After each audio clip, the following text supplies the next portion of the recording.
On this day, His Highness the Crown Prince was set to proceed to the Kangxi Temple in the company of Jiyu Kinglin and others for the purpose of worshipping the Buddha and chanting scriptures, thereby beseeching for favorable weather in the forthcoming year.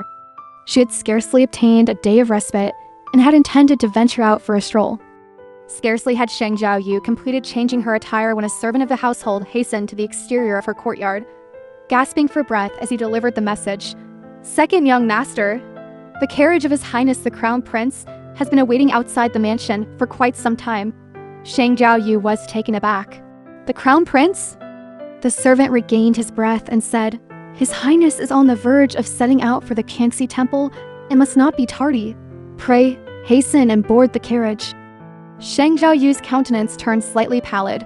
On the previous afternoon, she had unequivocally informed the Crown Prince within the study that there were affairs at home and that she might be unable to accompany him to the Kangxi Temple. How could it be that merely one night had elapsed and the Crown Prince had altered his decision? Urged insistently by the servant, Sheng Jiaoyu had no alternative but to follow him to the outside of the Sheng mansion. Eunuch Cao, upon espying her, beamed once again and said, "Young Master Sheng, do make haste." Sheng Jiaoyu raised her eyes and cast a glance at the carriage before her, her brows furrowing slightly. The steeds were of lofty stature, and the four-horse carriage was both sumptuous and steady. Eunuch Cao slapped his own pate and barked coldly at the servants in his wake. "Why do you not promptly fetch that small stool for young Master Sheng to step upon and offer him support?" It was not that Eunuch Cao was partial against this delicate young master of the Sheng family. Truly, his stature was indeed not overly tall. Being 2 years younger than the Crown Prince, there was nevertheless a rather conspicuous disparity in height. Had the Sheng family not provided him with sufficient nourishment? His physique was truly rather frail. Sheng Jiaoyu declined any assistance and clambered onto the carriage unaided. Within the carriage, it was capacious and warm, with a soft couch draped with a quilt for the purpose of repose. A faint fragrance lingered at the tip of one's nose. The man sat expressionlessly before the desk. The orange candlelight illuminated his visage, clearly delineating the cold and resolute contours of his countenance, as well as the air of indifferent authority that surrounded him.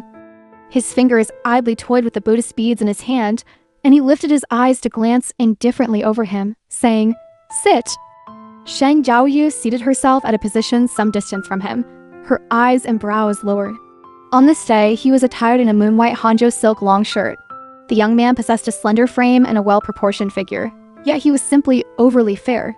With red lips and white teeth, he presented a rather youthful appearance. His vermilion lips were tightly pursed, betraying a certain degree of nervousness.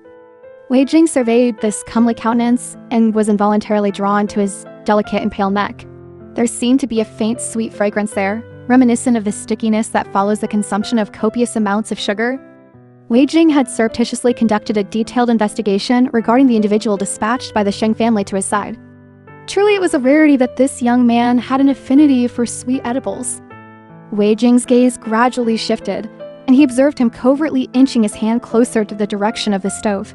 In his heart, he scoffed. He was far too fearful of the cold. Wei Jing extended his thumb and tapped on the table, saying, "Why are you avoiding me? Come and sit closer."